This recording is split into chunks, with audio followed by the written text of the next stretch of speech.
बोलो राधा रानी सरकार की जय हो।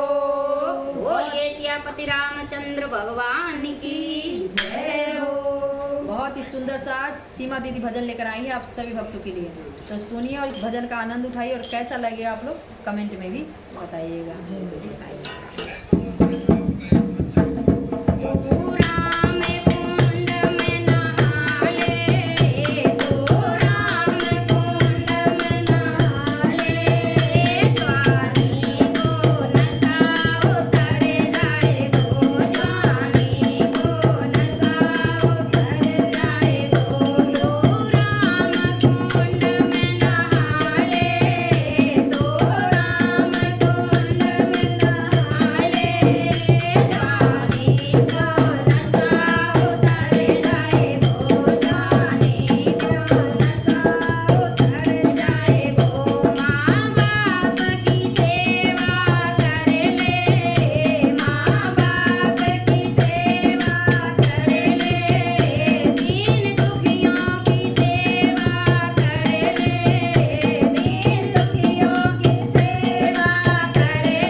सनातन धर्म धर्म की की जय जय हो। हो। सीमा बहन की जय हो। क्या सुंदर सा भजन सुनाई है, आत्मा खुश हो अगला गया। जन्म सुधारने है तो कथा भागवत में लगे रहो, पढ़ते रहो, सुनते रहो। बिल्कुल सही। इसी जन्म सुधारो, अगले में कौन कुत्ता बोले बिल्ली बोले कोई पता होगा का बोले। तो इसमें सुधार लेंगे तो अगले जन्म में तभी कभी तो नहीं। अगला सुधरेगा। इसी जन्म नहीं सुधारो। फिर जैसे इसमें भोग रहे वैसे ही अगले में भी भोगो। आज तो सीमा दीदी, तो हमारी सीमा दीदी की बात ही निराली है, आप लोग देख सकते हैं।